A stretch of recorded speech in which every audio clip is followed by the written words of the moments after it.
Al hadisul musalsalu ari hadis musalsal wa ari ngaran hadis musalsal ma eta hadis tata ba anu narima nurut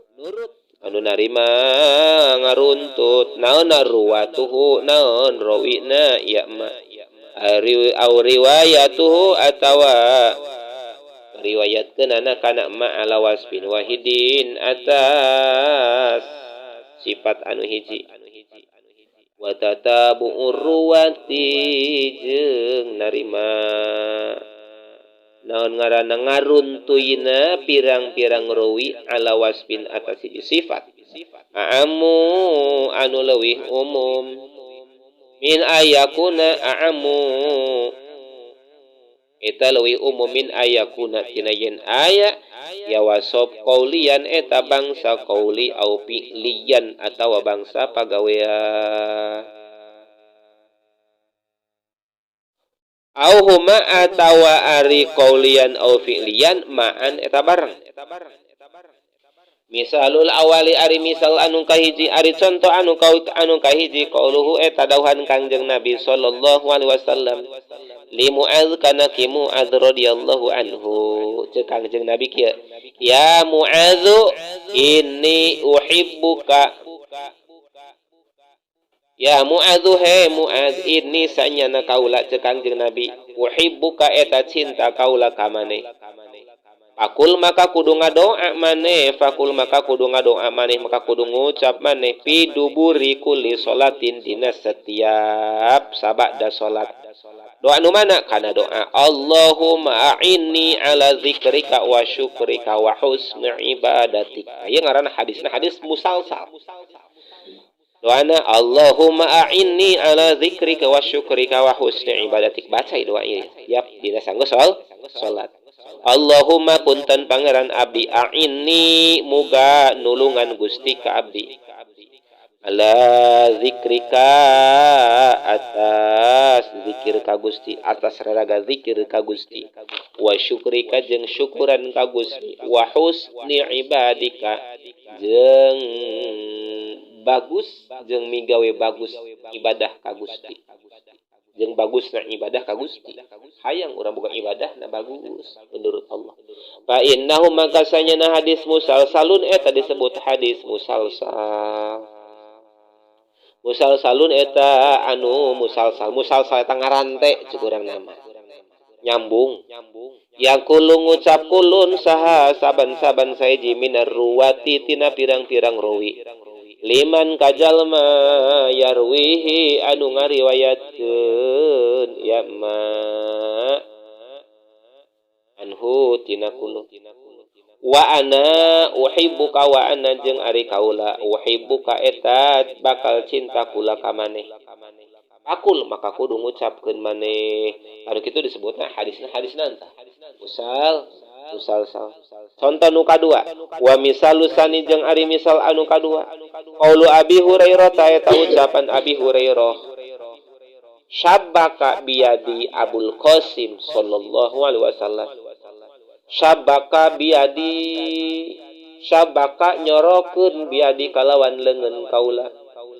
Abul Qasim saha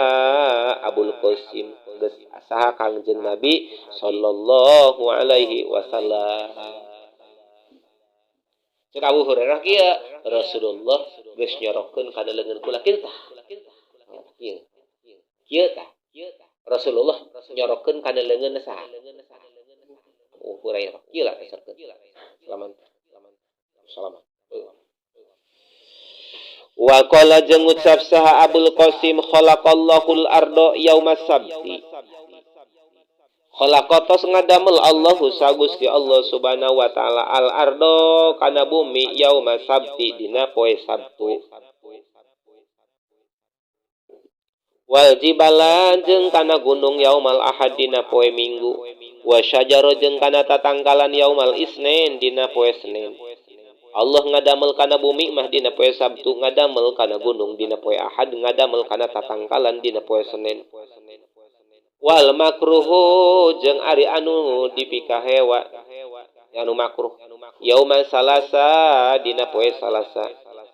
wa nuru jeung wa nuronya wal makruha jeung kana anu makruh yaumal salasa dina poe salasa wa nuro jeung kana cahaya yaumal arba'a dina arba'nya yaumal arba'a dina poe verbo eta poe dijieuna cahaya ieu ceuk Kangjeng Nabi nu diriwayatkeun ku Abu Hurairah wa dawaba jeung kana pirang-pirang hayawan kana pirang-pirang sato yaumal khamisi dina poe Kamis wa adama jeung kana Nabi Adam yaumal jum'ati dina poe Jumat a innahu maka sanyana hadis musalsalun eta hadis musalsal eta hadis eta anu nyambung anu ngarante bitasbiki kulli wahidin kalawan nyorokeunana tadi teh sahan Nabi kalawan nyorokeunana kitu saban-saban sahiji min ruwatihi mana ye ina riwayatna ya kulli wahid teh nya biadiman kalawan ngeungeuna jalma rawahu anu ngariwayatkeun ka ieu man anhu ti itu dina si wahid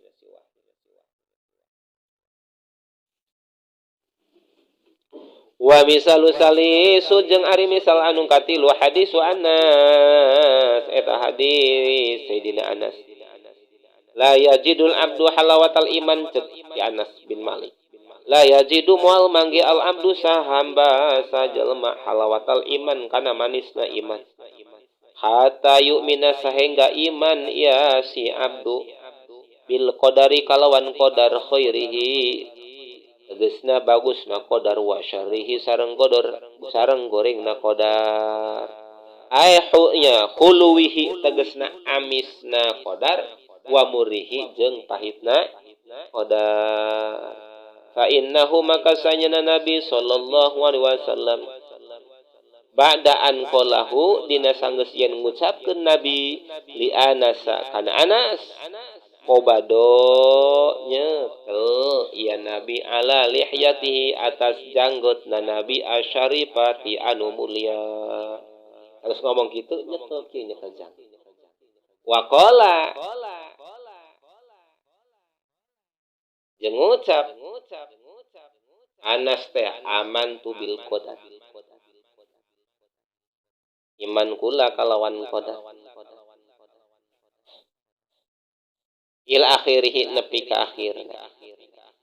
wa kadzalika jeung saperti ieu mazkur Anas ari Anas yaf'alu eta migawe Anas hakaza ana ieu kalakuan ba'da riwayatihi dina sanggeus ngariwayatkeunana Anas lil ghairi kawatu waman jeung jalma rawa anu ngariwayatkeun ieu man anhu tina Anas kadzalika saperti ieu man wa halu majal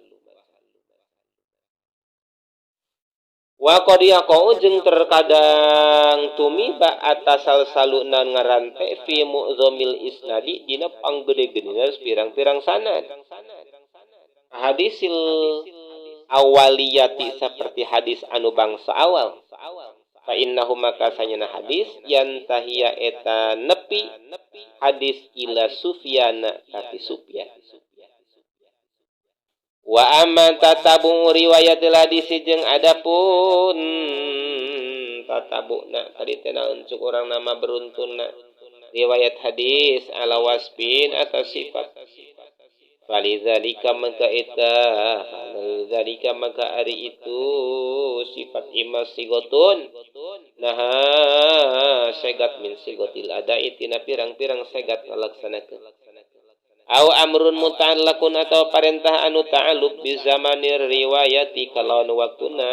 ngariwayat au mangkaniha atawa tempatna ya riwayat au tarikhiha atawa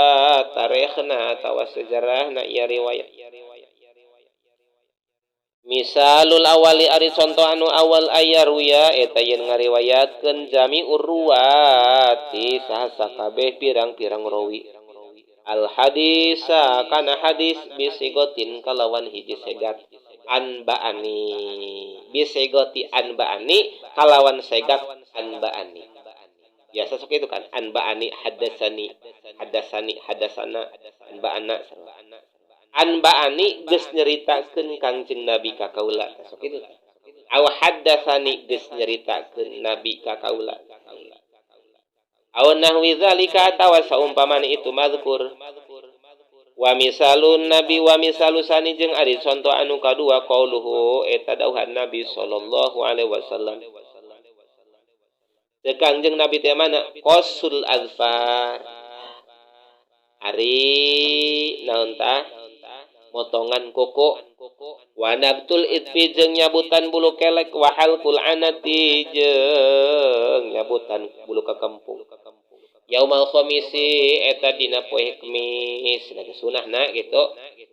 wal guslu jeung ari mandi wa thayyibu jeung make sesengitan wal libasu jeung make pakaian yaumal jumati eta dina poe Jumat wa misalu nya misalkan pan salat Jumat teh urang nya dan ngaranna kuku paranjang teuin potongan tah eta aya ngomongkeun dina hadis tah potonganna ulah dina Jumat cenah penal nya kemisna urang potongan bersihan gitu bersihan nyukur rok bulu kelek bulu kekempungan gitu kemudian poe Jumat mah mandi make sesengitan make pakaian anu putih gitu aya ngomongkeun kitu nya tapi dina hadis nusian mah dina poe Jumat bae cenah sakaligus wa misalu salisu jeung ari contoh anu katilu al hadisul musalsalu eta hadis musalsal bijabati duai kalawan ngaijabah doa fil multazam dina multazam aya ya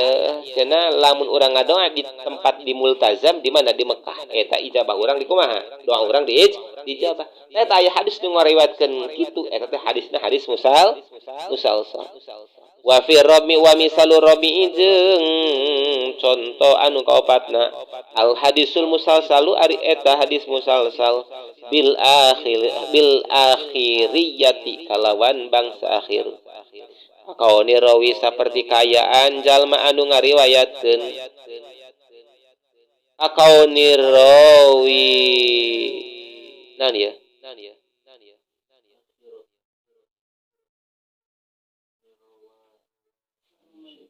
kakauni rawi akhiroman rawa an syekhihi saperti kayaan jalma anu ngariwayatkeun eta pang akhirna jalma rawa anu ngariwayatkeun yaman an syekhihi tina guruna yaman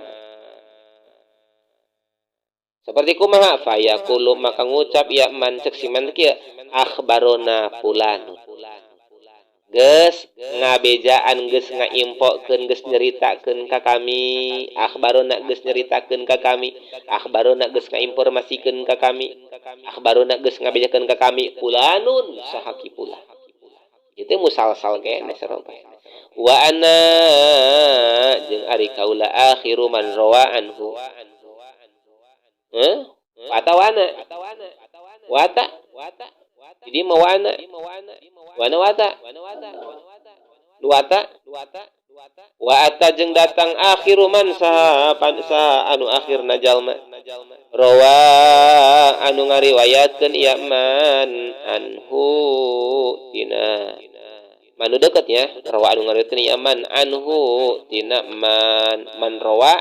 itu tuh nu man rawa an syekhihi tadinya al hadisul mudabaju wallahu a'lam bishawab.